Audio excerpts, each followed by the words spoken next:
Кыргыз-тажик чегарасында абал чыңалуу бойдон калууда. Бүгүн түштөн кийин Кыргызстандын чегара кызматы Тажикстан тарап мурда сүйлөшүлгөн макулдашууларды бузуп, Чоңалай районундагы Тешик-Таш, Карамык жана Кароол дөбө айылдарындагы чегарачылардын позициясын жана Баткен районундагы Паскарык жана Достук айылдарын аткылаганын маалымдаган. Кыргызстандын чегара кызматы маалымдагандай, саат 18:20-га Ош облусунун Чоңалай районундагы Кыргыз-тажик мамлекеттик чегара тилкесинде кырдаал кайрадан чыңалып жатат. Кыргыз бийлиги Тажикстан ок атышууну токтотуу жана чегара сызыгынан аскерлерин жана күчтөрүн чыгаруу боюнча бардык келишимдерди дагы бир жолу бузуп, Карамыктагы чегарачыларга ок атуучу жана топтук куралдардан ок чыгарганын маалымдады. Ал эми Тажикстандын чегара кызматы макулдашууга карабай кыргыз аскерлери саат 11-де Исфара районундагы Душанбе заставасын жана Саманьон шаарын аткылады деп билдирди. Андан сырткары тажик тарап Сархатчи заставасына оор куралдан чабуул жасады деп айтууда. Саламаттыкты сактоо министрлиги куралдуу кагылышта жабыркагандардын саны 122-ге жеткенин билдирди. Жаңжалда кеминде 25 адам мерт кеткен, анын ичинде 15 жаштагы кыз дагы бар. Ал эми тажик тараптан канча киши жаракат алганы азырынча белгисиз. Расмий дүйшөмбү бул маалыматты ачыктай элек. Кыргыз-тажик чегарасындагы куралдуу жаңжал 14-сентябрда башталган. 15-сентябрда ок атуулар токтогон. Бирок 16-сентябрда эртең менен саат 6-да ок атуулар кайра уланган. Кыргыз-тажик чегарасындагы куралдуу жаңжал 14-сентябрда башталган. 15-сентябрь күнү ок атуулар токтогон. Бирок 16-сентябрда эртең менен саат 6-да ок атуулар кайрадан уланган. Эл аралык коомчулуктун пикирине да орун берили. Түрк мамлекеттери уюмунун баш катчысы Кыргыз-тажик чегарасындагы кырдаалга тынчсыздануусун билдирип, оор аскер куралы менен жарандарга жана жарандык инфраструктурага, анын ичинде мектептерге чабуул коюуну айыптады. Уюм кырдаалды дыкат карап турганын билдирип, өз мүчөсү Кыргызстандын кырдаалды тынч жолдо чечүү аракетин колдоорун билдирди. Британиялык Guardian агенттиги чегара чырында Кыргызстандын жоготуулары тууралуу жазып, УКМК төрагасы Камчыбек Ташиевдин айткандарына орун берди. Тажик күчтөрү танк, бронетранспортер жана минометтор менен бери дегенде бир кыргыз айылына кирип келип, Баткен шаарынын аэропортун жана жакын аймактарды аткылаганын Кыргызстан билдирди деп жазат Guardian. Евразия нет басылмасы курман болгон жаракат алган, коопсуз жайга көчүрүлгөн кыргызстандыктар тууралуу кенен маалымат берди. Кыргыз бийлигине караганда, тажик бийлиги кем маалымат берип жатканын белгиледи. 16-сентябрдагы иш-аракеттер тууралуу жазып жатып, түштөн кийин жергиликтүү маалымат каражаттарында тажик аскерлери Кыргыздын Достук айылындагы мектепти басып алганын кабарлашты. Интернетте орус өндүрүшүнөн чыккан ураган ракеталык түзүлүшү тажиктердин Согди облусунун борбору Худжан шаарынын көчөсүнөн өтүп баратканы тууралуу видео тарады, деди басылма. Бириккен Улуттар уюмунун дүйнөлүк азык-түлүк программасы Баткенде коопсуз жайга көчүрүлгөн миңдеген адамга чукул жардам көрсөтөөрүн билдирди. Жардамдын биринчи бөлүгү 40 тонна азык-түлүк. Өзгөчө кырдаалдар министрлигинин жүк ташуучу унааларына жүктөлдү. Чегарадагы окуялардан улам жабыркагандарга чукул көмөк көрсөтүү үчүн жалпысынан 400 тонна азык-түлүк жиберилет деп айтылат маалыматта. Украинанын борбору Киевдин метролорунда Тажикстандын Кыргызстанга карата агрессиясын айыптаган билдирүүлөр илинди. Анда Тажикстан карапайым адамдарды тирүү калкан катары колдонуп жатканы да жазылган. Европа биримдигинин Кыргызстандагы өкүлчүлүгү чегарада жабыркагандарга тилектештигин, ок атышпоо келишимин колдоорун билдирди.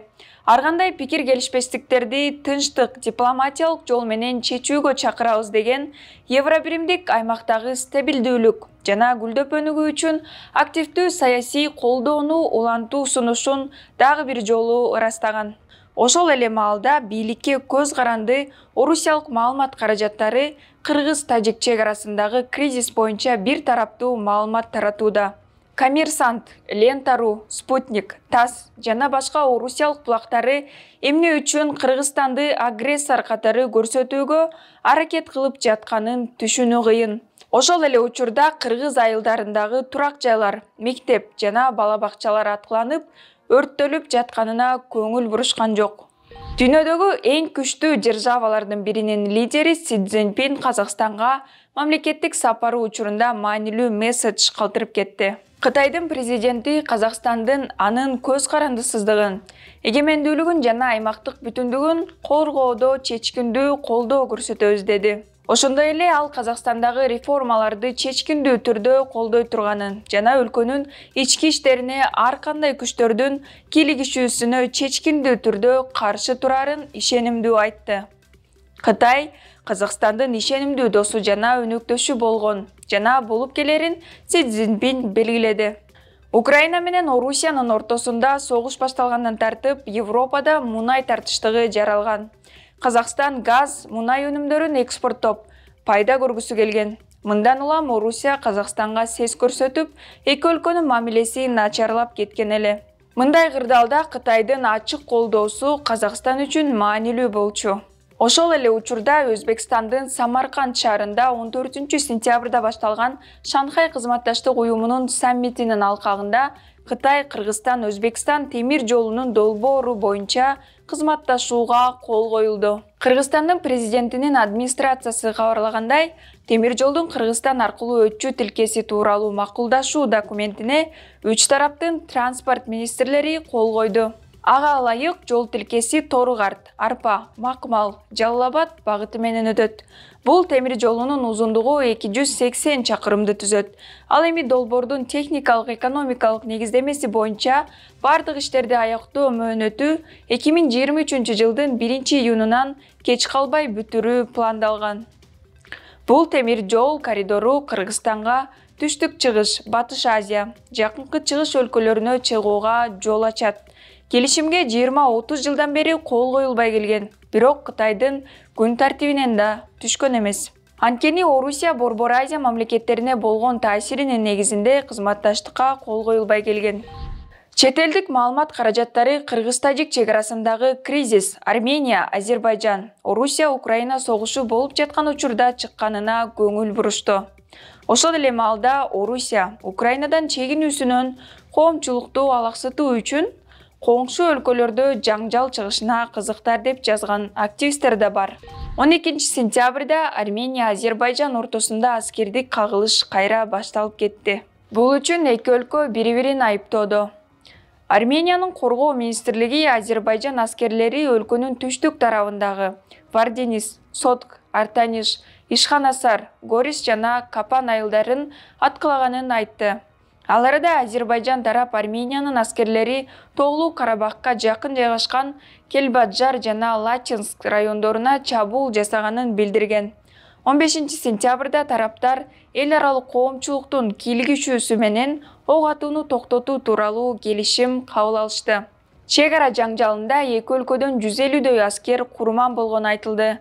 Азербайжан 50, Армения 100дөн ашуун аскерин жоготту. Тоолуу Карабах үчүн Азербайжан менен Армениянын ортосунда 44 күнгө созулган масштабтуу экинчи согуш 2020 жылы чыккан. Анда Армения жеңилип, эки өлкө 7000дей жоготууга учураган. Жаңжалда Азербайжан Тоолуу Карабахтагы мурда Армениянын көзөмөлүндө турган бир нече районду жана Шуша шаарын кайтарып алган. Украин куралдуу күчтөрү Харьковтагы 421 калктуу конушту бошотту. Бошотулган аймактарга аткылоолорго карабай тынымсыз гуманитардык жүктөр жөнөтүлүп жатат. Бул тууралуу 16-сентябрда Украинанын президентинин аппаратынын жетекчисинин орун басары Кирилл Тимошенко Telegram каналында видео кайрылуу жасап жарыялады. Анын айтымында, бир жуманын ичинде 24 гектардан ашык аймак миналардан тазаланып, 1000ге жакын жарылуучу зат зыянсыздандырылган. Учурда Харьков облусунун басып алган аймактарында турак жайларды жана маанилүү инфраструктураны калыбына келтирүү иштери уланууда. Украина армиясы августтун аягында Орус армиясына каршы контрчабуулга өтүп, алгач түштүктөгү Херсон, Запорожье жана Николаев областарында баштаган. Кийин чыгыштагы Харьков, Луганск жана Донецк областарында чабуул жасаган. Орусия чабуулга туруштук бере албай, дээрлик көп аймакты таштап чегинүүгө аргасыз болду. Бул шаарда Балаклея, Изюм сыяктуу чоң шаарлар жана ондогон айыл кыштактар бошотулду. Мындай кырдаалда Орус фронтунун абалы барган сайын кыйындап баратат. Орусиянын коргоо министрлиги биринчи жолу Орусия куралдуу күчтөрүнүн Харьков облусундагы Балаклея жана Изюм аймактарынан чегинүүсүн моюнга алды. Муну аскерлерди кайра топтоо деп атаган. Буга чейин социалдык тармактарда өзүн жеке аскердик ЧВК Вагнер компаниясынын өкүлү катары тааныштырган Евгений Пригожиндин Орусиядагы кайсы бир түрмөдө жазасын өтөп жаткандарды Украинага согушка, Орусиянын атынан катышууга чакырган видео тараган. Анын айтымында алар макул болсо, акталып чыгышат. Далее, через полгода уходите домой, получив помилование. Те, кто хочет остаться с нами, остается с нами. Харьковдагы жеңилүүсүнөн кийин Кремль азырынча мобилизация тууралуу сөз жок деп билдирди. Бирок орус губернаторлору биринин артынан бири өзүн-өзү мобилизациялоону жактап, Украинадагы согушка туткундарды тартуу иш жүзүндө ачык жүргүзүлө баштады. Ал эми Чеченстандын башчысы Рамзан Кадыров Россия Федерациясынын аймактарын Кремлден согуш абалын жарыялоону күтпөстөн өзүн-өзү мобилизациялоого чакырды. Анын бул сунушун Орусиянын 3 губернатору жана аннексияланган Крымдын башчысы колдошту. Эгерде Орусия расмий түрдө мобилизация жарыяласа, Орусиянын жарандыгын алган кыргызстандыктарга да тиешелүү болушу ыктымал. Казакстандын борбору кайра Астана деп аталат. Казакстандын президенти Касым-Жомарт Токаев парламенттин депутаттарынын борбор каланын мурдагы атын Астананы кайтарып берүү сунушуна макулдугун берди. Мындай кабарды 13 сентябрда Казак президентинин басма сөз катчысы Руслан Желдибаев Facebook баракчасына жарыялаган. Сунуш конституциялык мыйзам долбооруна кирген. Бирок Желдибаев президент Назарбаевдин тарыхый ролун баалайт жана башка объектилер анын атын сактап калышы керек деп белгилеген. Казакстандын борбору 2019 жылдын мартында Казакстандын экс-президенти 30 жылдай башкарган Нурсултан Назарбаевдин урматына өзгөртүлгөн. Демилгени Касым-Жомарт Токаев өзү көтөргөн. Ошентип муну парламент колдоп, борбордун аты өзгөргөн. Борбордун атын өзгөртүүгө жергиликтүүлөр каршы чыгып, нааразычылык акциялары өткөн. Анын катышуучуларынын кармалышы менен коштолгон. Кыргыз балбандары Сербияда өткөн дүйнө чемпионатында тарых жазышты. 10 сентябрда Сербияда башталган күрөш боюнча дүйнөлүк чемпионатта Грек-Рим күрөшү боюнча Акжол Махмудов менен Жоламан Шаршамбеков алтын тагынып, дүйнө чемпиону титулуна ээ болду. Ал эми спортчу Амантур Исмаилов коло байгеге татыды.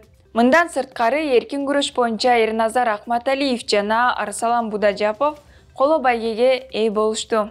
15 спортчудан турган Кыргыз курама командасындагы мелдешип бүткөн спортчулар 15 сентябрда Кыргызстанга кайтып келди.